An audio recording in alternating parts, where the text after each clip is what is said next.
Welcome to the TFD Performance Podcast. I'm your host, Jordan Sullivan, and this is the show where we break down popular science into easily digestible and actionable information to give you the blueprint to be a high performer in your life. Today, I'm back on the mic with TFD Performance Dietitian Ryan Hasell, aka the Dojo Dietitian, and we are talking all things caffeine. Yes, that is that thing that we are all guilty of abusing every single day. We're going to talk about what it is, how it works in the body, how it keeps us awake, the potential performance benefits, and how much caffeine there actually is in common drinks. There's a lot to get through, so let's get to it. We are back for another episode of the TFD Performance Podcast. I feel like we need to give this section like a name. I feel like we need to call this something when we start doing these pods. Dojo, what are some names you can throw out? Dojo's Corner, Science with Dojo, Breaking Down Sups with Dojo. What do we got? Dojo's Digest or something like that. Scientific Digest. I don't know. We'll come up with something. Dojo's Scientific Digest is not too bad. Speaking of digestion, what we're talking about today is very important for, I would say, every single human being in the Western civilized world's digestion, because everyone starts their morning with a cup of joe, and in that cup of joe has what we're talking about today, and that is caffeine. We're going to be covering everything you need to know about caffeine. I actually used to be, I wouldn't say hooked on caffeine, but especially when I was cutting weight, when I was competing in jiu-jitsu, I would drink ridiculous amounts of coffee. I'd probably have 6 to 8 cups a day, I'd say. It was just ludicrous, like using it to curb appetite. And it always affected my sleep terribly. And just recently I've cut it down to a more humane dose, and the effect it has on your sleep it's like crazy. It's crazy. Night and day, the difference, figuratively and literally. Yeah, same here. I find that caffeine, I take ages to process it. So if I have coffee like after sort of midday, I probably won't sleep until really late at night. So I have to be pretty careful with all that stuff too. But let's jump into it. I've got some content here, Geordie, like on the slides. For those people listening in on the podcast, on like Spotify and that, I definitely recommend checking this one out on YouTube, because like just with all the content, the visuals will hopefully make it a little bit easier, because we'll dig into a bit of science on this one around like mechanisms and all that sort of stuff. So yeah, jump on over to the video if you haven't checked those ones out. And sweet. So I'll just share. Easy. All right. So obviously it doesn't really need any introduction. Everyone kind of knows what caffeine is, and like you probably think of coffee, but just to kind of like run through it all, it's a central nervous system stimulant. And it is found in coffee, but it's also found in a bunch of other like seeds, nuts, fruits, leaves, basically from plants across Africa, East Asia, and a bit of America as well. And the thing with caffeine, like obviously we understand that it's a stimulant, but it has effect on heaps of different mechanisms in the body. So we'll try and run through a couple of those today. So here's a little bit of like an overview of like the different systems involved. Mainly we see like a lot of the interactions from caffeine being in the brain, obviously being in the central nervous system, but there are some things that are like outside of that. So around like muscle, to do with contraction, speed, endurance, even like metabolism, so energy production, and then other parts of the body as well. So within the autonomic nervous system, and that's sort of like what controls your, everything that happens without you thinking about it. So your heart rate, blood pressure, digestive system, all of that kind of stuff. So it's a pretty wide scope. Well, let's jump into the first mechanism, and this is really like the main thing, that when we think about like what does caffeine do in the body, it really acts as an adenosine agonist, which just means like it stops the actions of adenosine. So to really understand like what that means, we kind of got to understand what adenosine is, what it does, and then that'll help us to kind of figure out, okay, well, where does caffeine fit into this? So adenosine itself is a signaling molecule, and it's in all of our cells in our body, and it's really involved in particular in the ATP system, which if you've listened to previous pods, you would have heard about the ATP system, and like ATP being basically the currency that our body uses for energy. So one of the main roles of ATP in the body is driving sleep, and we'll kind of get to that in a second. But essentially where adenosine fits into this process is adenosine triphosphate, or ATP, that energy molecule. As it's used up and broken down, the phosphates are removed and we're left with just the adenosine portion. Now, as adenosine kind of builds up, it binds to receptors that are made specifically for that. And I guess by receptors, I just mean like cells will have the receptors on the surface that molecules can bind to, and it causes certain actions within the cell. So in particular in the brain, there's these two important receptors, which are the A1 and the A2A receptors. And they're on some like neurons in our brain. And basically once they're activated, they're what causes like the tiredness that you feel like as the day goes on. And then at nighttime, they're kind of like what puts you to sleep. So there's the two different ones, and they have kind of like, they're separate actions, but they work together, right? So the first one is around sort of like wakefulness and stimulates like feeling awake and alert. So adenosine will actually, when it binds to the receptors on those neurons, it'll work to suppress them, shut them down a little bit, so you're not feeling as awake. And then the A2A receptors, they're more involved in like actually like inducing sleep. So it will upregulate the function of those neurons. And then so you can see those things coupled together. You're being less alert, being more tired, and then you fall asleep essentially. So where does caffeine fit into all of that? Well, caffeine, just in like its chemical structure, it's really similar in shape to the adenosine molecule, which means it can bind to those receptors. But the key difference being it doesn't trigger any of those actions. So it basically just acts to block adenosine and stop all of that downstream activity of starting to feel tired. So what we see is the wakeful stimulating neurons, they just keep going, keep firing. So you're feeling more alert, more awake. And the sleep ones, they get suppressed. So you don't get the onset of tiredness. So you get kind of like that wired feeling without starting to slow down. So in a nutshell, that's how it works with the adenosine receptors in the brain. But adenosine doesn't just like exist in the brain, and these receptors aren't just in the brain as well. They kind of exist on certain structures throughout the body.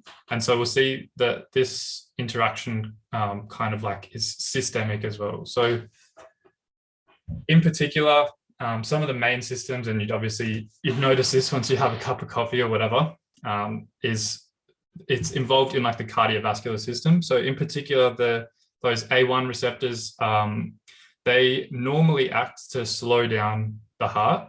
So by blocking them with caffeine, then you start to get that increased heart rate. The A2A receptors is more around like the vasoconstriction. So when I talk about vasoconstriction, that's like all your blood vessels. It's involved in relaxing them and giving them more space for the blood to flow through. But by blocking that with caffeine, the vessels become more constricted, or they sort of like squeeze shut a little bit. And that increases your blood pressure. So you get increased heart rate, increased blood pressure. And then also with the kidneys, so by sort of increasing blood flow to the kidneys, you get things like increased urine output and stuff like that. And then there's a whole bunch of other mechanisms to do with like angiotensin and that kind of stuff. But that's kind of like getting a bit deep into renal there.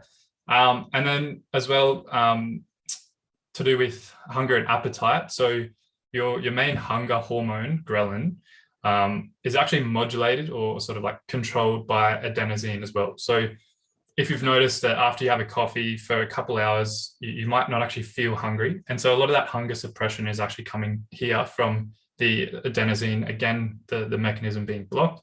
And so you get less ghrelin secretion, and then so you're not going to feel as hungry.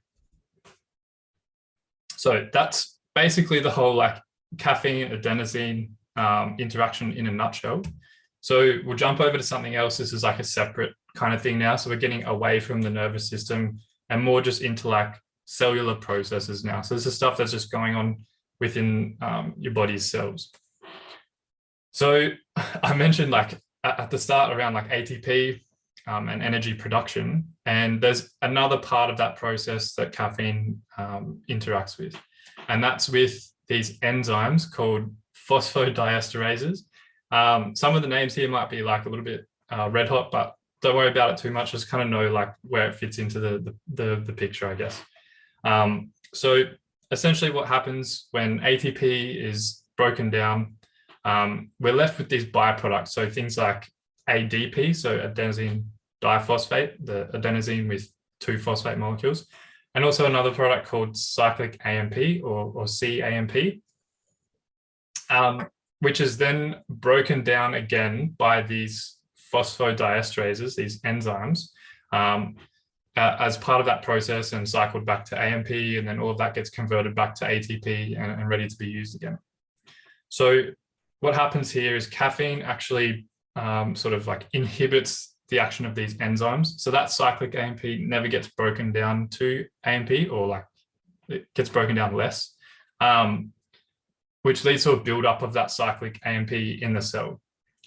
Now, what that does is it kind of acts as like a signaling molecule, and it creates a couple of different sort of scenarios. So one of the things that it does that's kind of like relevant to here is it actually increases the mobility, or like the liberation. I don't know, it's hard to kind of like describe, but like basically increases the amount of circulating fatty acids that you have in your body, which just means like your body is using its fat. So it's like breaking its fat stores down so that they can then be used and processed as a source of fuel. Now, this is actually like good for 2 reasons. So like the first being you've got more energy available for exercise. So if you're having like caffeine pre like an endurance exercise, like running or whatever, it's going to help with mobilizing that fat to be used for an energy source, which helps to sort of like reduce our reliance on glycogen, which is our body's like storage of carbs. And then for like the other group of people, so maybe that's like the endurance sports people, but like for general everyday people, what this means is like by increasing your reliance on fat as a fuel, you're kind of just going to be getting this general increased fat burning. So like this is where a lot of marketing of like fat burners and all those kind of supplements, like if you look at their ingredients, there's really all the active ingredient is like caffeine, and this is kind of where that fits into it. So by one, increasing like your heart rate and stuff before you're sort of increasing your basal metabolic rate, your energy expenditure over the day, just because you're having to pump your heart more. But then you're also using more fat as well. So you get this additive effect of like kind of fat burning, but it's very loose. And look, to get like a big effect from this, so this isn't as pronounced as the effect of adenosine, and to like get these sort of effects, you really have to have like high doses, probably beyond what is like going to be helpful, if that makes sense. So like they're going to be pretty high doses. So like at a normal dose, this will probably only happen to like a small extent, but for athletes, it's probably relevant in being like a helpful addition to especially like endurance training, competing, and performance and that kind of stuff. So yeah, that's the caffeine enzyme interaction. And then the last one that I want to chat about is around caffeine and like cell calcium, especially with muscle cells. So this one is really important for sport performance. And to understand it, we've got to kind of understand a little bit about muscle physiology. So I won't dive into it too deep, Geordie, and we can definitely do like, we could break down muscle physiology and all that kind of stuff at a later date, because it's pretty interesting, but there's some key concepts that you've got to kind of understand here. So within our muscle, we have like the muscle belly, which is basically just a big group of all of these fibers kind of like bundled together. And within each fiber, there's these filaments. So it's basically like if you think about 2 long string sort of proteins that are right next to each other. And when you contract your muscle, they basically like slide together and close the space. So like they might start off, if you're looking at me on the screen, they might start off like a little bit far apart, and then when you contract, they kind of go together. And then like the overall like result of that is your muscle like shrinks and you contract, right? Like you think like when you tense your bicep or whatever, it just gets smaller, it all pushes in together. The way that it does that is with calcium. So there's calcium that's stored in, it's called like sarcoplasmic reticulum. You don't have to worry too much about that, but it's like a storage space within the cell for calcium. And when you go to contract your muscle, some of that calcium is released. It binds to one of these filaments, which is called actin. There's like a troponin part, but it binds to it, and it basically starts the whole process of the two filaments starting to slide together. And then once you relax the muscle fiber, the calcium gets released and it's taken back up into this sarcoplasmic reticulum. So that's kind of a nutshell of the muscle physiology there. So caffeine fits into this in a couple of ways. So there's some studies that kind of show that it can increase the amount of calcium that's released, which is going to help with increasing muscle contraction. It can also help with reducing the calcium reuptake. So as I mentioned, as you start to relax, the calcium's released and it's taken back up into these the storage space. But caffeine may actually like reduce the amount that's taken back up, meaning there's more sort of available for muscle contraction.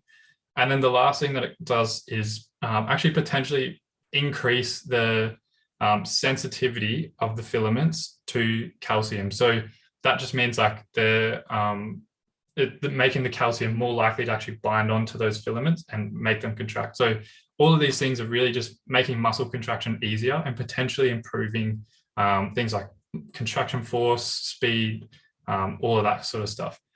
But then same as the last mechanism, this one you kind of have to keep in consideration that this happens really only with like high doses. And we'll get to doses and all that kind of stuff in a second, but it's not going to be as pronounced. So that's why for like sports, you'll see people taking these like much bigger doses of caffeine. So doses. So there's a lot of there's a wide range of recommendations for caffeine, depending on what you want to get out of it. If you're just wanting to like stay awake while you're at work, if you're a shift worker, if you're a student just trying to do some overnight study or even just concentrate during the day, you're probably going to be better off on the lower end of things because there are some sort of like negative effects associated with the dosages as they get higher, things like tremors, sort of like overstimulation, that kind of stuff. So it seems to be that the minimal effective dose that someone can take is about 2 milligrams per kilogram. So for me, that would be like 20 milligrams, which is like half a shot of coffee basically, or less than that even. So that's like a really small amount.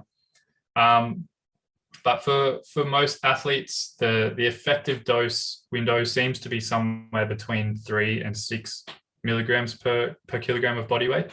I would definitely recommend starting on the lower end and just working your way up, slowly increasing the dose, and finding out where you hit your ceiling in terms of like cost benefit. So that's like the benefits obviously being all these like performance improvements that I've talked about, but then the cost being like maybe like lack of, because you get sort of a little bit of a decrease in like fine motor skills. So if that's something that's really important to you, then you don't want to be capping out.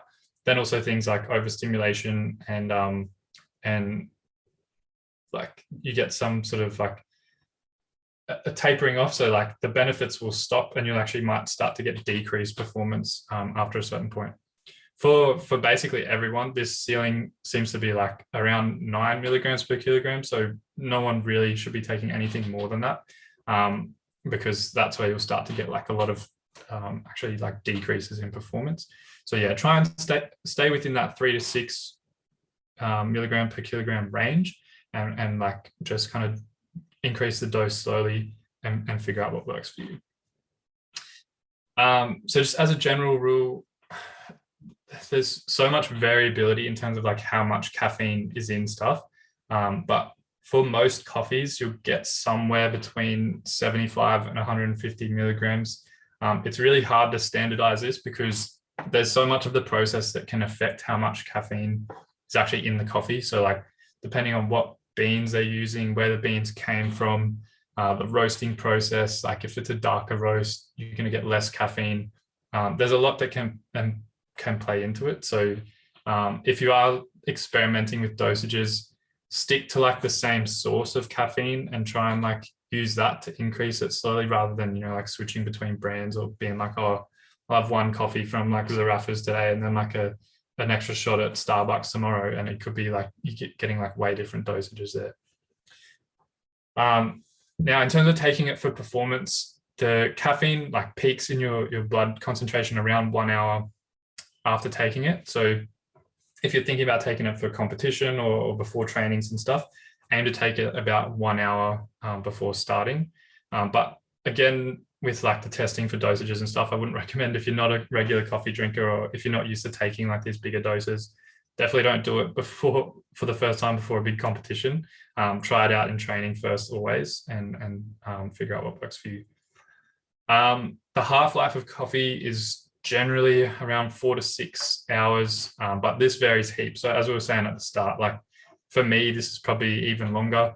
And that just the half-life just means like how long it takes for your body to clear half of the caffeine that goes into your system. So say you have like a coffee at 6 a.m. If you had a 6-hour half-life, by 12 midday, you'd be down to about like a half shot circulating around in your system. And then as soon as that kind of dips below the minimal effect dose, you probably start to see a lot of those like the cognitive effects and all of that stuff starting to wear off. Important to keep in mind too, as you were saying, Geordie, like this is what really catches people with sleep, I find, and like especially athletes training in the afternoons, if they're taking coffee or like a pre-workout or something, they might not realize how long that's going to sit in their system for, because some of the wakeful stuff lasts longer than what like the stimulating side of it does. So you might feel really pumped up, like really good just for the extent of your training, and then you finish up training, you feel like you're winding down, but then you go to lay in bed and you don't feel like stimulated or anything, but you just don't feel tired and you can't go to sleep. It's probably because you're still up over like a certain amount of circulating caffeine where the adenosine receptors are just kind of like blocked to the point where it's going to be difficult to fall asleep. And if that's the case, if that's something that you recognize for yourself, it might be worth just shifting your caffeine forward a couple of hours and making sure you're not having it too late in the afternoon. With that being said, though, there's a couple of things that can affect the half-life as well. So if you're, I mean, like probably not too many people listening to this podcast, but if you're a smoker, that can decrease the half-life time. So the effects of caffeine will actually not last as long for people that are smokers. And then on the other side of that, things like female athletes and people taking certain medications can extend the half-life. So for females on birth control in particular, it can extend the half-life up to like double. So rather than 6 hours, it's taking 12 hours to clear from your system. And then there's an antidepressant, what is it, fluvoxamine or something. It can increase it up to like 50 something hours. So yeah, but you'd probably be chatting to your doctor about that or aware of that if you're on it already. So, but just something to keep in mind. And then here's just a little visual for the guys watching online. So if you're on Spotify, go check out the video here. We've just got a table of some pretty common drinks and then how much caffeine they would normally contain. Obviously, some of the drinks that are more like standardized, things like Coke or energy drinks, they usually have a pretty standard level of caffeine. So whatever is indicated on the label, you'd kind of assume it's going to be consistent. But yeah, it gives you some ranges as well for things like coffee and teas and those kind of drinks. Well, that's kind of all the content that I wanted to run over, Geordie. Is there anything that you wanted to chat about or anything you think the listeners might be keen to learn about on top of that about caffeine? It'd be good to talk about, especially from that last slide, what the effect of constantly having different sources of caffeine is, because this is a big discussion I always have with our clients. Is most people say if they train in the morning, they'll get up, have some coffee before training, they'll finish training.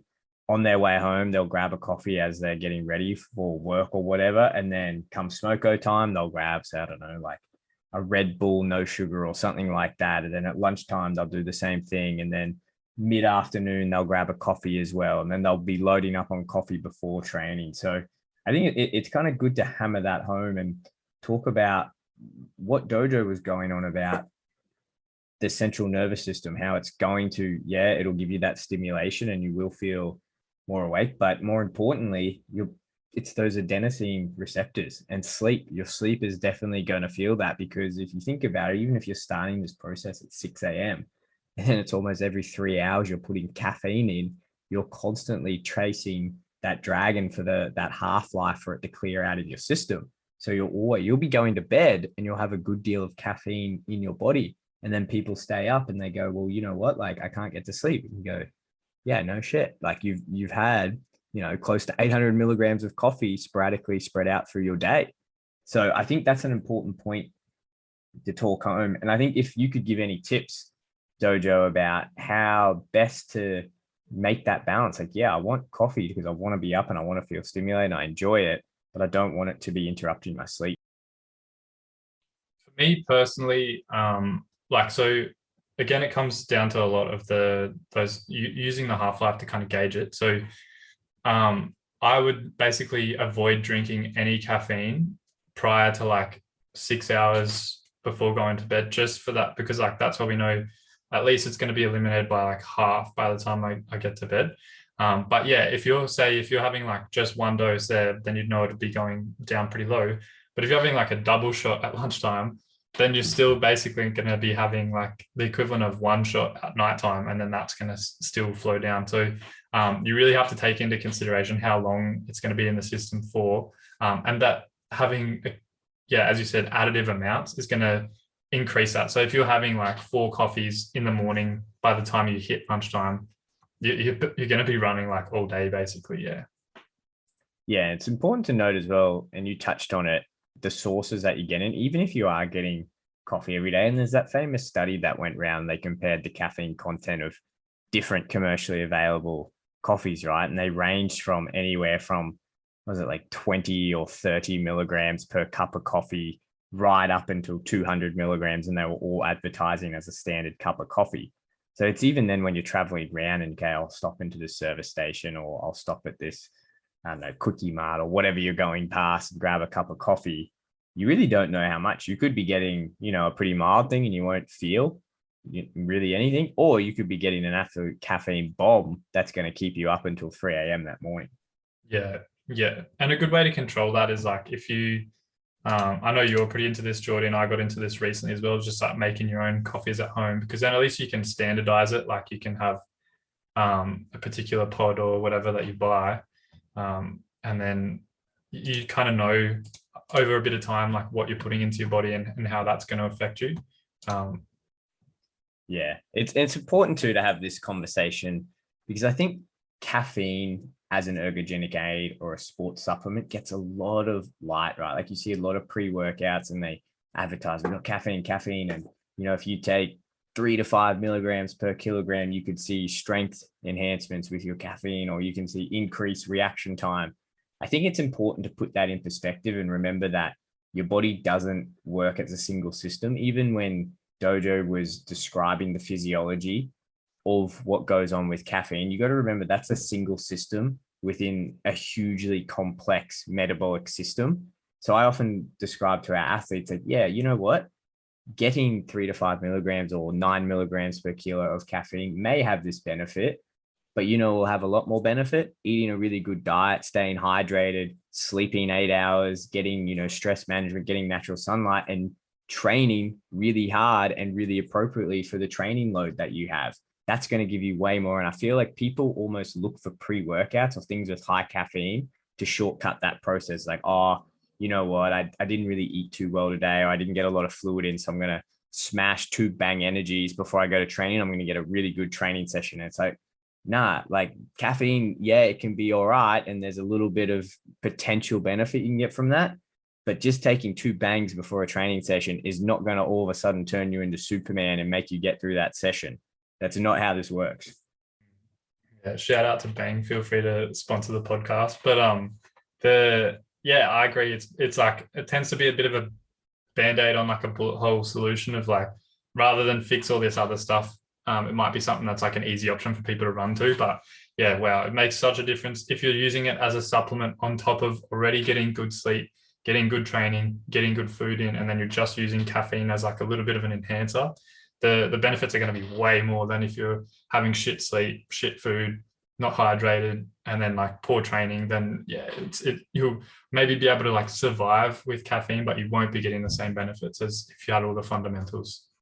Something I like doing with my clients, especially my higher end corporate guys, is not so much like a caffeine detox. I don't really believe in doing any of that weird shit, but like bringing down your caffeine intake to show yourself, one, that you don't have to be as reliant on, and to remember and remind yourself, okay, what does this actually feel like when I put this in my body? And I think people just get so used to just drinking coffee, not even for any of the other benefits that we've spoken about today, but more out of habit. Okay, we're going to a meeting, let's have a coffee. Okay, I'm going to go grab a Tim Tam from here. I better grab a coffee as well. I'm going to go chat to Susan from accounts. Oh, let's grab a coffee together. Like, it becomes this habitual thing that all of a sudden you're just knocking back 5, 6, 7 cups of coffee throughout your day.